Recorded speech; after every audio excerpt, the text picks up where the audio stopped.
Et voilà, nous sommes de retour pour cette première partie de Rendez-vous Matin consacrée à notre rubrique hebdomadaire à comment immigrer aux États-Unis avec Maître Marcel Poirier. Bonjour Maître Marcel. Bonjour Grégory. Alors du coup, pour aujourd'hui, nous allons nous intéresser aux investisseurs. Comme je le disais, sous visa E2, vous avez votre activité, vous avez eu votre visa et finalement vous vous rendez compte que l'activité ne fonctionne pas ou vous n'aimez pas ce que vous faites et vous souhaitez en changer.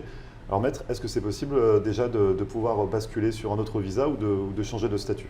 Alors, si les gens ont obtenu un visa E2 pour une activité, par exemple un restaurant ou un salon de coiffure ou une autre activité, ils arrivent aux États-Unis et sont obligés de faire que cette activité commerciale.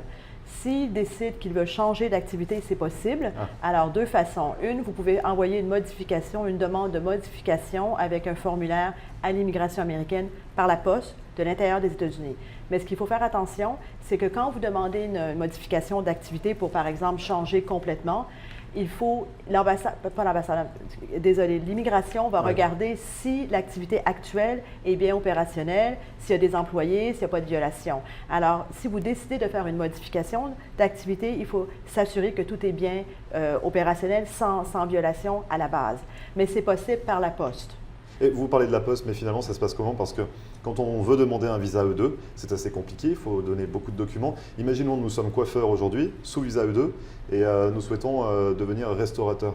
Donc, on demande un changement de statut par la poste? Alors, il n'y a pas d'autres études par la suite? Non, il faut c'est un dossier complet qu'il faut remonter avec la nouvelle activité commerciale. Alors, si la personne veut changer un restaurant, par exemple, il faut avoir le bail commercial, la preuve du nouvel investissement dans le restaurant, un business plan. Il faut aussi regarder la société en tant que telle. Si au départ, les investisseurs avaient fait une holding dans laquelle ils avaient déjà avisé qu'ils allaient faire plusieurs activités, c'est un petit peu plus facile.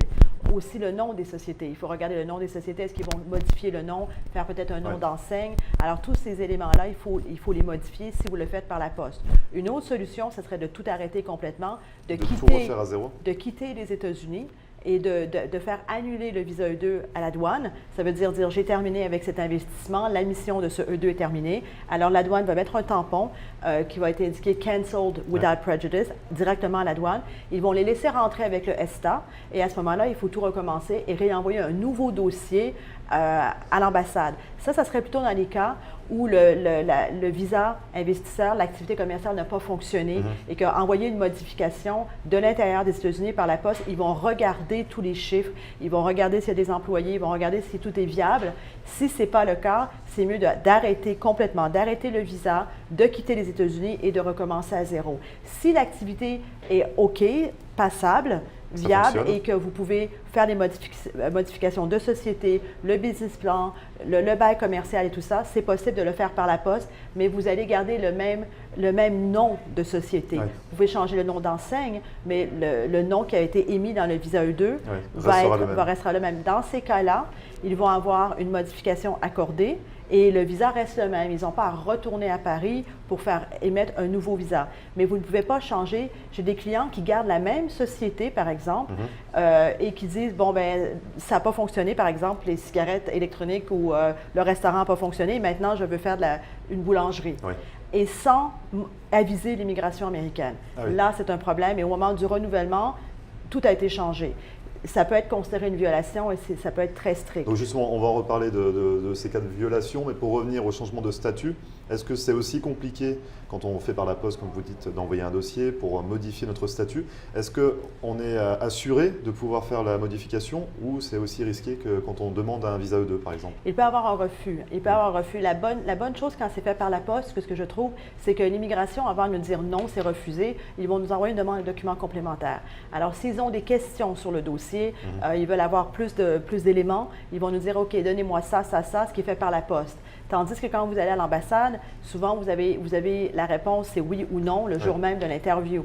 Alors, c'est un peu moins de stress, si vous voulez, pour les gens qui veulent faire une modification, de le faire de l'intérieur des États-Unis, parce que c'est géré par la poste sans un interview et sans être mis devant un fait accompli, si vous voulez. Alors oui, il peut y avoir un refus, mais avant d'avoir un refus, ils vont quand même vous demander des documents complémentaires.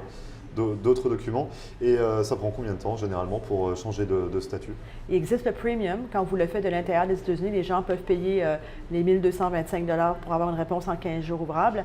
Alors, c'est peut-être pas nécessairement nécessaire, à moins qu'ils veulent commencer tout de suite. Parce que tant qu'ils n'ont pas eu l'approbation de la modification, ils ne peuvent pas commencer leur nouvelle activité. Alors, d'autres cas que j'ai eus, c'est que peut-être le dépendant qui a le permis de travail peut commencer peut-être un autre visa E2 et après faire la demande au nom de la personne qui était dépendant. Alors, l'investisseur continue l'activité commerciale pour ne pas avoir de violation et pendant ce temps, d'autres personnes, le dépendant qui avait le permis de travail, peut ouvrir une société, faire un investissement et demander un E2. Alors, des fois, c'est de la façon que je fais. Pour éviter les problèmes, ou si ce n'est pas assez fort, le E2 est demandé sur l'époux ou l'épouse qui avait le permis de travail. C'est une autre solution. Pour basculer. Et si on reste sur, imaginons, j'ai un visa E2, je souhaite changer de statut. J'ai eu mon visa E2 il y a 3 ans, donc il est valable normalement 5 ans, c'est bien ça? C'est ça. Si je fais la demande après 3 ans d'activité, est-ce que je repars en changeant de statut, est-ce que je repars sur 5 ans ou il ne me reste que 2 ans?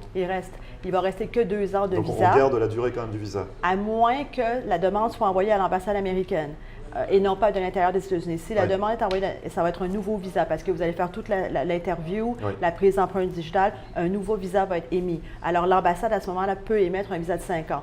De l'intérieur des États-Unis, ils peuvent faire que 2 ans à la fois. Alors ils vont recevoir un nouveau I-94 qui va être pour 2 ans. Le 2 ans peut aller au-delà de la date du visa, mais ils ne pourront plus voyager après l'expiration du visa. Donc la durée du visa ne change pas si on fait la demande à l'intérieur des États-Unis? Non.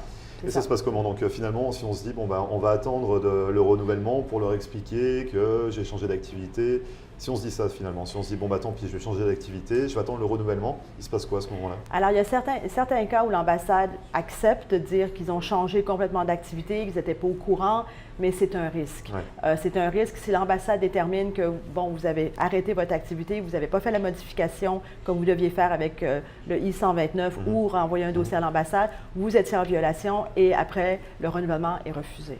Et on risque d'être expulsé, de repartir, d'avoir une interdiction de territoire, des choses comme ça? C'est ça. Alors, ils ne vont pas vous laisser revenir avec le ESTA. Ils vont demander de faire un B1, B2 avec des preuves de résidence à l'étranger.